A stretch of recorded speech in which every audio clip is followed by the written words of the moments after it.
Challenges with monolithic SSC architecture. I am Dr. S Javed, Chief Information Officer and founder, King Consultants Education. In this, we will address this particular problem and see how this has led to the latest innovation in the world of circuit design and computer architecture. Historically, all the monolithic chip architectures which have integrated all the functions into a single chip have been the foundation of all electronic systems. Let's take an example of Apple's M3. In this figure, if you see, the M3 Max die has got multiple functions. It has over 12 CPU performance cores or P cores. There are 4 E cores, which are the energy efficient cores. The GPU has over 40 cores in the center, which is the bulk of it. On the flanging on the either sides of the die, you have the 512-bit LPDDR5. On the north side, you have multiple I/O blocks, the Thunderbolt blocks.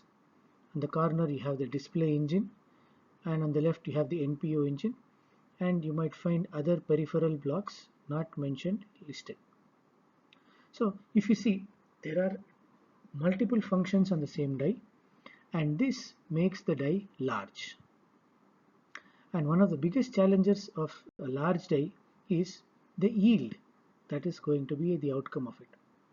Larger size dies can cause significant yield impact and move forward. So the challenges that we see further as the data demand surges and the complexity of computing environments grows, a lot of new challenges emerge. Inefficient heat dissipation, limited scalability, lack of flexibility, and this also impedes the performance and adaptability to design. What is the solution? The solution is a chiplet. A chiplet is a small, specialized piece of a silicon designed to operate as a part of a larger system. What this means? Each of the functions can now be made into smaller blocks. The memory, the I/O, the GPUs, the CPUs, the NPUs, the analog peripherals, the analog subsystems, and others. Each one can be a specialized piece of silicon, and they can function by having the appropriate interconnect technologies to talk between each other. These are called die-to-die interfaces, and we'll talk about them in the next session.